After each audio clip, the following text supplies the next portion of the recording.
Hello students, today we will discuss with the third part of refraction. In the previous two parts we have discussed about refraction, about the refraction through the glass slab, refraction through the prism and many more things. Today we are going to discuss about the applications of refraction, about the real depth, apparent depth, about the shift that is there when an object is viewed from a rarer to a denser medium, about critical angle, about total internal reflection, and about such things. Okay, so let us start. So the topic that we have to start over here is real and apparent depth. Let us start real and apparent depth. तो क्या ये topic कह रहा है, थोड़ा देखते हैं वो. अपरेंट डेप्थ का मतलब, रियल डेप्थ तो रियल ही होती है, अपरेंट का मतलब होता है समथिंग व्हिच इज फॉल्स, यानी कि नकली. तो एक मैं ये डेंसर मीडियम ले लेता हूँ. फॉर एग्जांपल मैंने वाटर ले लिया है और ये मेरा रेयर मीडियम है. फॉर एग्जांपल ये है. यहाँ पे क्या है कि यहाँ पे फॉर एग्जांपल डेंसर मीडियम में मैं एक एप्लीकेशन यहाँ पे दिखा रहा हूँ. एप्लीकेशन का मतलब मैं एक रियल टू लाइफ यहाँ पे दिखा रहा हूँ चीज़ कि यहाँ पे कोई ऑब्जेक्ट यहाँ पे रखा हुआ है. इस ऑब्जेक्ट का नाम मैं ले लेता हूँ ए. सही है. इस ऑब्जेक्ट का मैंने for example given a name A. ये ऑब्जेक्ट, इस ऑब्जेक्ट से यहाँ पे दो रेस निकली. एक रे ये निकली, एक रे ये निकली. फॉर एग्जाम्पल रेस तो बहुत सारी यहाँ पे होंगी, लेकिन मैं अज्यूम कर रहा हूँ any two rays I am assuming it over. मैं कोई दो रे यहाँ पे मैंने अज्यूम कर लिया. यहाँ पे मैं देखूंगा कि यहाँ पे डेंसर टू रेयर मीडियम जा रही है रेस. यहाँ पे मैंने पहले क्या बनाया है, यहाँ पे नॉर्मल, और denser to rare medium rays जा रही है तो क्या होगी, इसको it will bend away from the normal. Normal से क्या करेगी, it will bend away from the normal. तो उससे पहले मैं एक काम कर लेता हूँ. यहाँ पे मैं यहाँ पे एक स्ट्रेट लाइन ऐसे ड्रॉ कर लेता हूँ. इसका काम है, मैं अभी बताऊंगा तुम लोगों को. इसका थोड़ा काम है. मैंने एक नॉर्मल ऐसे बना दिया है यहाँ पे, इसका काम है, मैं बता दूंगा. अब यहाँ पे देखना, एक रे ये गई, एक रे ये गई. इसको नाम दे देते हैं हम लोग कुछ ए बी और यहाँ पे सी.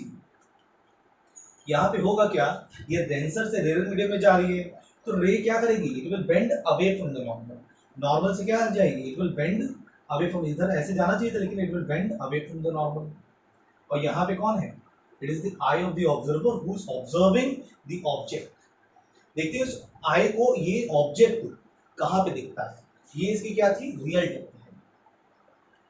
इस ऑब्जेक्ट की यहाँ से यहाँ तक जो डेप्थ है that is the real depth. इस डेप्थ पे ये ऑब्जेक्ट है.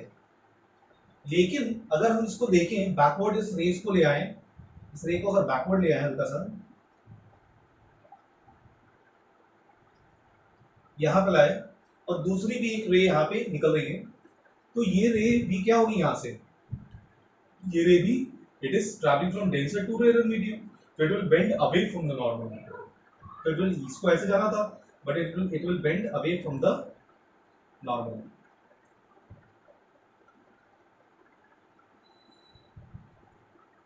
इसको बैकवर्ड में ले आता हूँ, स्ट्रेट लाइन में हम लोग. अब देखते क्या है, अगर बैकवर्ड हम दोनों रेस को यहाँ पे ले आए तो देखते क्या है कि ये ऑब्जेक्ट यहाँ ना देख करके मेरी आई को एक फॉल्स इमेजिनेशन दे रहा है, and the object is appearing to be here, and this is actually a false imagination. A false imagination क्यों है ये, क्योंकि ये रियल ऑब्जेक्ट मेरा यहाँ पे है लेकिन मेरी आई को ये ऑब्जेक्ट यहाँ पे दिखाई दे रहा है. तो आई को ऑब्जेक्ट दिखाई दे रहा है तो दिस इज समथिंग फॉल्स. और उसी को हम लोग यहाँ पे कह देंगे, ये जो डेप्थ इस ऑब्जेक्ट की फॉल्स डेप्थ ऑब्जेक्ट की है, तो इस डेप्थ को मैं कह दूंगा apparent depth. I'm going to call this depth as apparent depth, यानी कि नकली डेप्थ. यानी कि ऑब्जेक्ट यहाँ पे था लेकिन मुझको यहाँ पे दिखाई दे रहा है. तो यही हमारा क्या हो गया, ये रियल डेप्थ थी, ये अपरेंट डेप्थ यानी कि ऑब्जेक्ट यहाँ पे दिख रहा है, और ये जो डिस्टेंस है ये शिफ्ट वन ऑब्जेक्ट का यहां से यहां तक शिफ्ट हुआ है, and this is called as shift. And shift किसके बराबर होगा यहाँ पे? Shift is equal to real depth minus apparent depth. Real depth minus apparent depth, minus apparent depth. अब यहाँ पे तो ये चीज हम लोग को मालूम होगी, real depth minus apparent depth. एक और डेरिवेशन यहाँ पे है which is not in our course. उस डेरिवेशन से हम लोग अगर यहाँ पे देखें तो एक वैल्यू हम लोग को याद करनी पड़ेगी, refractive index of glass with respect to, refractive index of glass with respect to air is equal to, इसको सही से लिखेंगे रिफ्रैक्टिव इंडेक्स, ये वैल्यू हम लोग को याद करनी पड़ेगी। और ग्लास मैंने यहाँ फॉर एग्जांपल वाटर माना था, तो वाटर मान लेता हूँ। जो भी यहाँ पे मीडियम है तो उसका रहेगा, मैं मीडियम तो m ले लेता हूँ, कोई पर्टिकुलर मीडियम में refractive index of medium with respect to air is equal to real depth upon apparent depth. तो ये हमारा हो गया refractive index of medium with respect to air is equal to real depth upon apparent depth. Real depth upon apparent depth ये हमारा होता है। अब जरा इसको अगर हम लोग यहाँ पे रखें, यहाँ पे तो शिफ्ट की वैल्यू क्या आएगी जरा देखना। Shift is equal to real depth की जगह इसको थोड़ा कैलकुलेट कर लेता हूँ मैं, तो इस डायग्राम की तो मुझे जरूरत नहीं है। अगर मैं यहाँ से अपीरेंट डेप्थ की वैल्यू निकालूँ तो अपीरेंट डेप्थ यहाँ पे क्या था, refractive index of the medium with respect to air is equal to real depth upon apparent depth. सही है, अपीरेंट डेप्थ को ऊपर ले आए तो ये कहाँ जाएगा, नीचे जाएगा। Real depth upon refractive index of the medium with respect to air, ये मैं वैल्यू ले जा करके मैं इस जगह रख दूंगा। जब मैं ये वैल्यू ले जाके इस जगह रखूंगा तो शिफ्ट क्या हो गया, real depth minus apparent depth की जगह क्या लिख दूंगा, रियल डेप्थ अपॉन ए म्यू एम। सही है। इसके बाद में अगर हम आर इसमें से कॉमन ले लें तो शिफ्ट की वैल्यू क्या आ जाएगी, आर ब्रैकेट में 1 माइनस 1 बाय ए म्यू एम। तो हम लोग को यहाँ पे दो वैल्यूज याद करनी है। एक तो ये वैल्यू याद करनी है, refractive index of the medium with respect to air is equal to real depth upon apparent depth. और दूसरी चीज यहाँ पे शिफ्ट की वैल्यू याद करनी है, shift is equal to or that is real depth within the bracket 1 minus 1 upon refractive index of the medium with respect to the air. इससे रिलेटेड एक क्वेश्चन हो सकता है एग्जाम में 2 से 3 नंबर का वो लोग दे दें, तो this thing has to be kept in mind. अब यहाँ पे हम लोग को देखना पड़ेगा शिफ्ट किस पे डिपेंड कर रहा है। तो यहाँ पे शिफ्ट जिस पे डिपेंड कर रहा है देखते हैं। यहाँ पे shift is depending on 3 things over here, the refractive index, thickness and the colour. पहला है shift depends on the refractive index. Okay, यहाँ पे देखते हैं how shift is depending on the refractive index.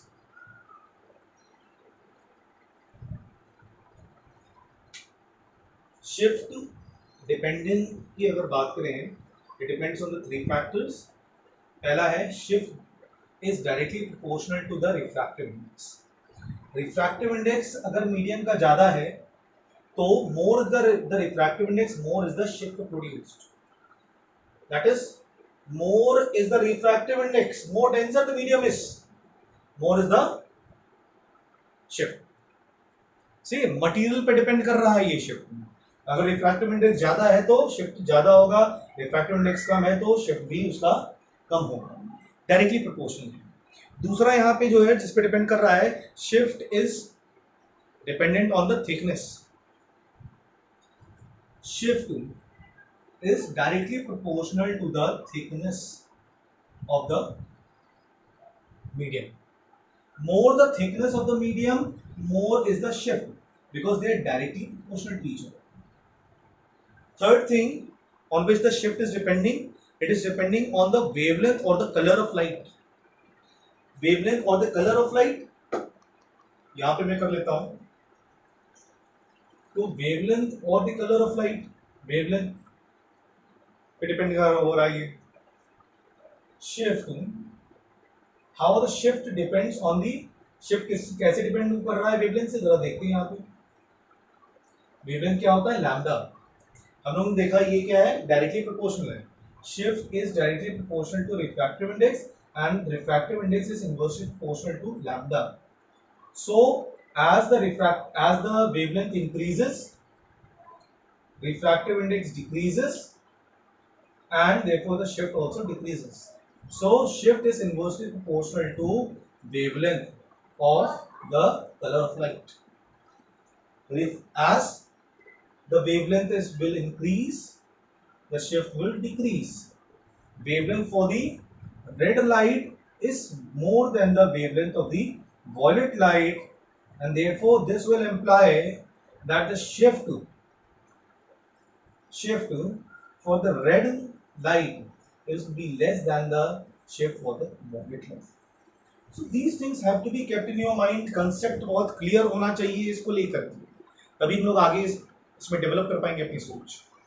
आगे हम लोग यहाँ पे पढ़ते हैं. What do you mean by the statement? Statement नहीं है, एक एग्जांपल ऐसे ही है, देखते हैं.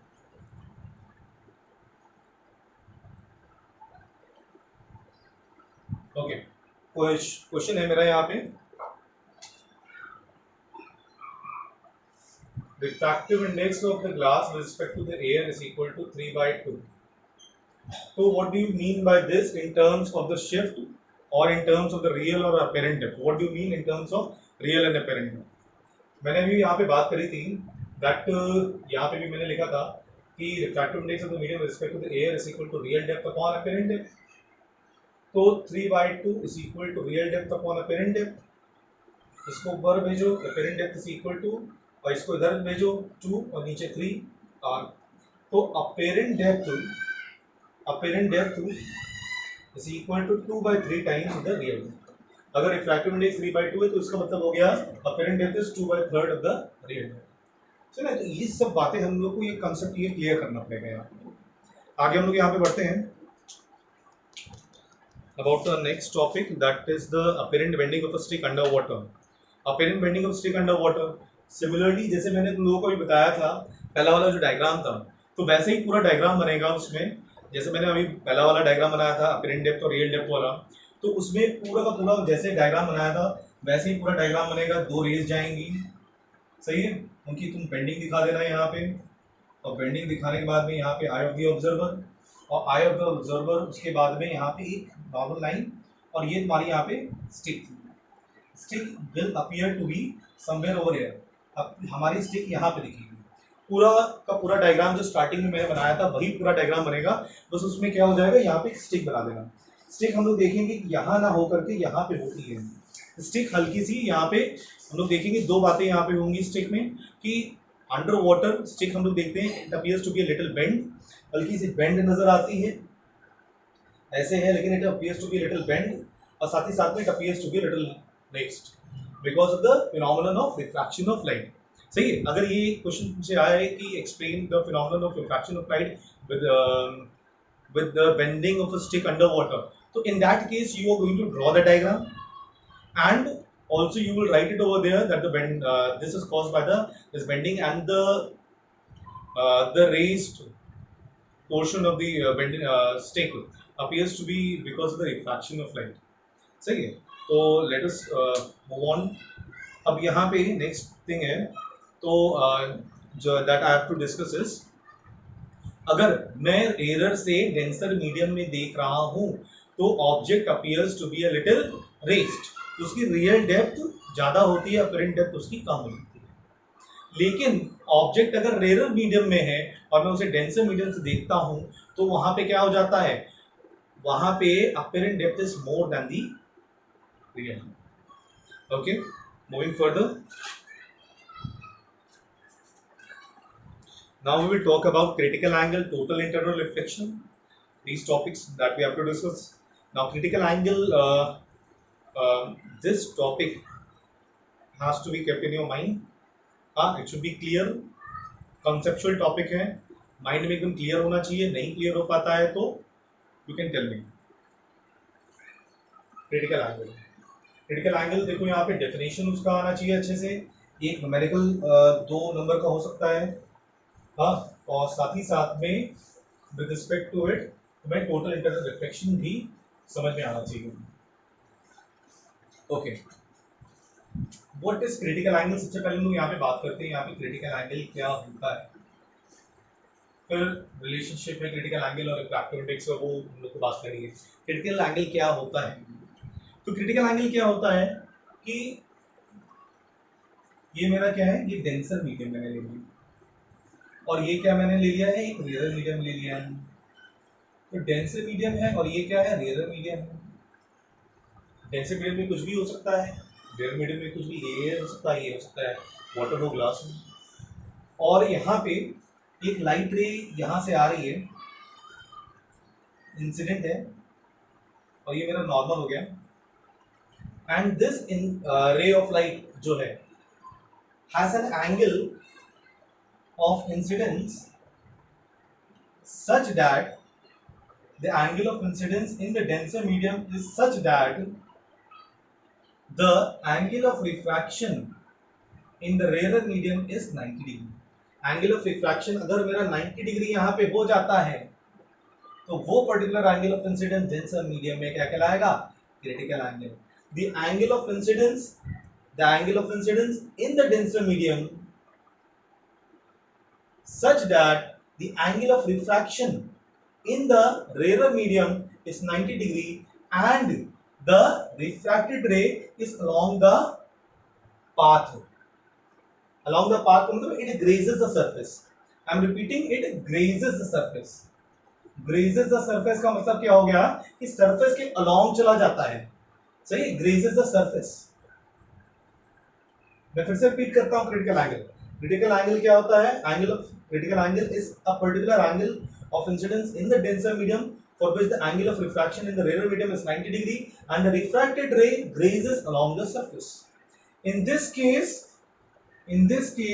the refracted ray, ये जो refracted ray मिल रही है मुझे, ये जो refracted ray मुझे मिली यहाँ पे,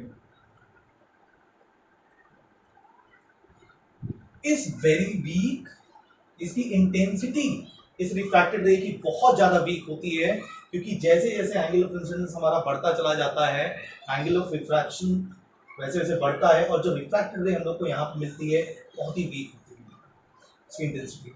तो ये हमारा हो गया क्रिटिकल एंगल। क्रिटिकल एंगल, अब हमारा नेक्स्ट टॉपिक है यहाँ पे relationship between critical angle and the refractive index. Critical angle and the refractive index.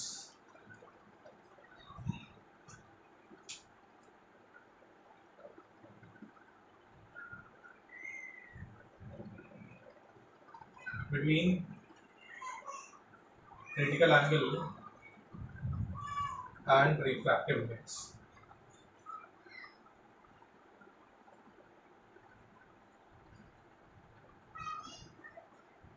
Okay, मैंने तुम लोगों को अभी क्रिटिकल एंगल की डेफिनेशन बताई थी, उसी के बेसिस पे मैं ये डिराइव करूंगा। क्रिटिकल एंगल क्या है? एक पर्टिकुलर एंगल ऑफ इंसिडेंस, एक particular angle of incidence in the denser medium. हाँ, तो यानी कि रे कहाँ से कहाँ ट्रैवल कर रही है? ये ट्रैवल कर रही है डेंसर मीडियम से रेयर मीडियम में।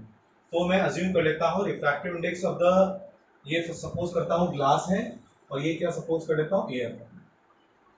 तो refractive index of air, refractive index of air with respect to glass, कहाँ से कहाँ ट्रैवल कर रही है? ग्लास से एयर ट्रैवल कर रही है ना, तो मैंने लिखा refractive index of the air with respect to the glass is equal to क्या है, स्नेल्स लॉ में लगाऊंगा, साइन ऊपर होता है और साइन नीचे भी होता है।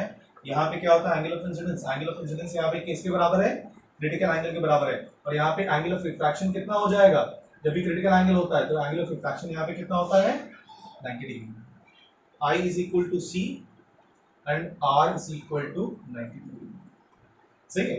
तो कहाँ से कहाँ ट्रैवल कर रही है? डेंसर से रेयर मीडियम में ट्रैवल कर रही है, तो G mu A refractive index of air with respect to glass is equal to sin C upon sin 90। C यहाँ पे क्या है? एंगल, क्रिटिकल एंगल हो गया, और 90 यहाँ पे क्या है? R की जगह मैंने लिया है एंगल ऑफ रिफ्रैक्शन ले लिया है। अगर इसको हम लोग करेंगे तो sin 90 कितना होता है? 1 होता है, ये तो sin C रहेगा, और यहाँ पे G, इसको अगर मैं कर लूँ 1 बाय A म्यू G, हम लोग को ये चीज़ मालूम है यहाँ पे कि G म्यू A, और यहाँ पे by the principle of reversibility of right हम लोगों ने पढ़ा था A म्यू G होता है, क्योंकि ये दोनों एक दूसरे के रेसिप्रोकल होते हैं। देखो, अगर refractive index of air with respect to glass है, ये refractive index of glass with respect to air, एक दूसरे के क्या होते हैं, रेसिप्रोकल। तो मैंने इसकी जगह मैंने ये लिख दिया है, ठीक है, रेसिप्रोकल होते हैं एक दूसरे के। फिर मैंने क्या करा है यहाँ पे, इसको देखो तो साइन सी की वैल्यू क्योंकि ये तो ये आ गई है, अगर इसको मैं ऊपर ले जाऊँ, refractive index of glass with respect to air is equal to 1/sin c लिख सकता हूँ, या इसको मैं फर्दर सिंप्लीफाई कर सकता हूँ और मैं लिख सकता हूँ refractive index of glass with respect to air is equal to cosec c। सही है, cosec c मैं क्यों लिख सकता हूँ यहाँ पे, क्योंकि 1/sin c is cosec c। तो अगर मुझे refractive index of glass with respect to air निकालना पड़ेगा या refractive index of another medium with respect to air, तो यहाँ पे जो क्रिटिकल एंगल मुझे दिया होगा मैं ये वैल्यू यहाँ पे रखूंगा, and according to trigonometrical ratio cosec c की जो वैल्यू होगी वो यहाँ पे आएगी, वही वहाँ पे रिफ्रैक्टिव इंडेक्स। सही है, अगर मुझे रिफ्रैक्टिव इंडेक्स दिया हुआ है और मुझे एंगल निकालना है तो इन दैट केस वो भी मैं कर सकता हूँ। तो इनसे कोई अगर क्रिटिकल एंगल दिया है तो रिफ्रैक्टिव इंडेक्स आ जाएगा, रिफ्रैक्टिव इंडेक्स दिया है तो क्रिटिकल एंगल आ जाएगा। तो एक क्वेश्चन एग्जाम में इससे भी कभी कभी आ जाता है। आगे बढ़ते हैं हम लोग यहाँ पे about the topic refraction, critical angle और PIR, this is that is total internal reflection. ये टॉपिक सभी हम लोग को थोड़ा और अच्छे से करना है।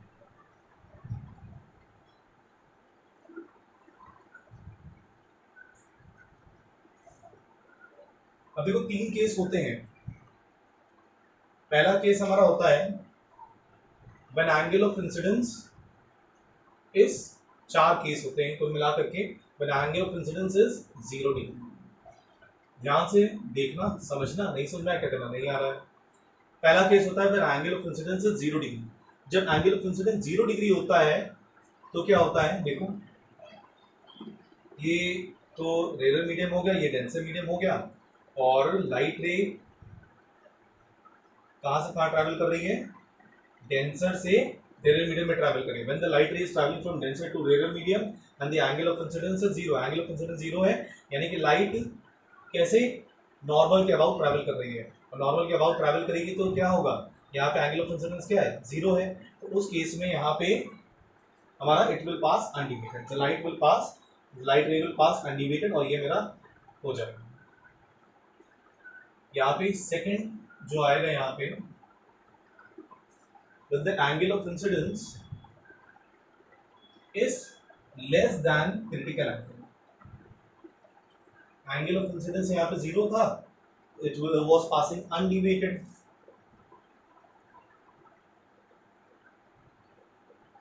when the angle of incidence is less than critical angle, angle of incidence क्या है, is less than critical angle है। तो देखते हैं यहाँ पे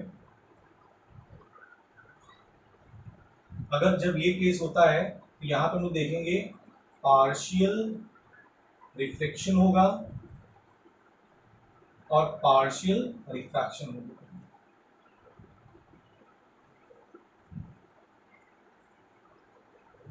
When the angle of incidence is less than critical angle, partial reflection होता है और पार्शियल रिफ्रैक्शन होता है। हम ये भी देख लेते हैं यहाँ पे, डेंसर से रेयर मीडियम में हम रे ले जाएंगे, और ये रहा मेरा normal, angle of incidence is less than critical angle, angle of incidence is less than critical angle, तो क्या होगा, पार्शियल रिफ्लेक्शन, रिफ्लेक्शन हो गया ये, यानी कि angle of incidence is less than critical angle, तो जो एंगल ऑफ इंसिडेंस होगा वही हमारा एंगल ऑफ रिफ्लेक्शन होगा। तो यानी कि ये तो हमारा क्या हुआ, ये इंसिडेंट, ये क्या थी, इंसिडेंट रे,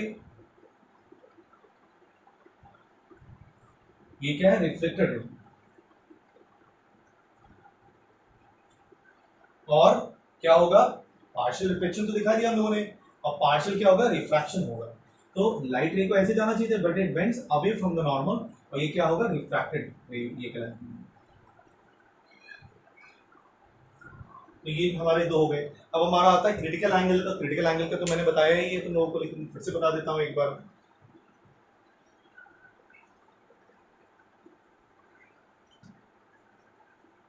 क्रिटिकल एंगल का,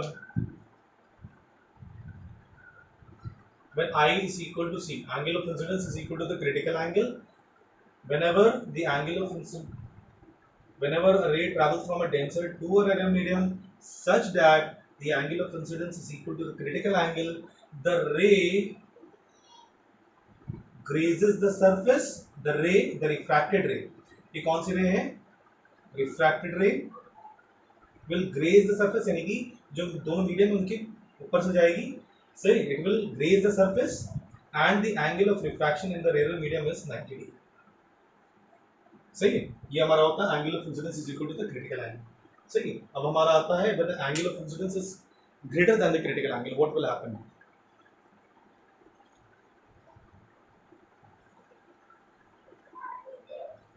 Angle of incidence is greater than the critical angle.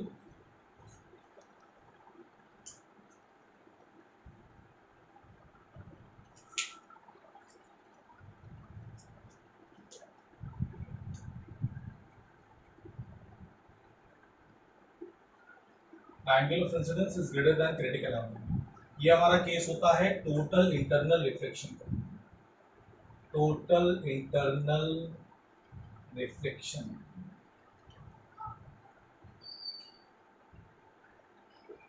Total internal reflection होता है there is 100% reflection in this